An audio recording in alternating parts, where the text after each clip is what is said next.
I'm going to let you in on the secret to how I make a margarita in my Ninja Slush, and it comes out perfectly every time. No error message, just super smooth, and it's not overly diluted. I'm going to show you how to make this lined rim as well. So first, I'm going to start with some sugar or sweetener. Add a couple of tablespoons of that along with a couple of tablespoons of water. I'm going to mix those together.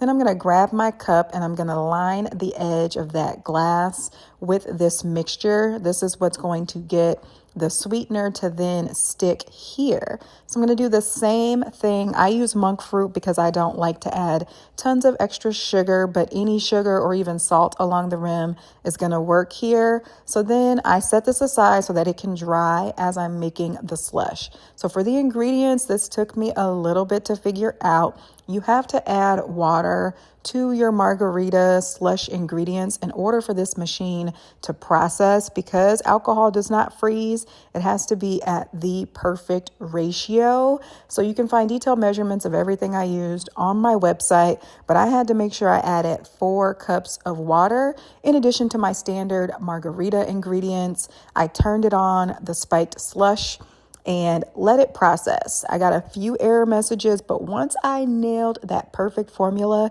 this turned out great.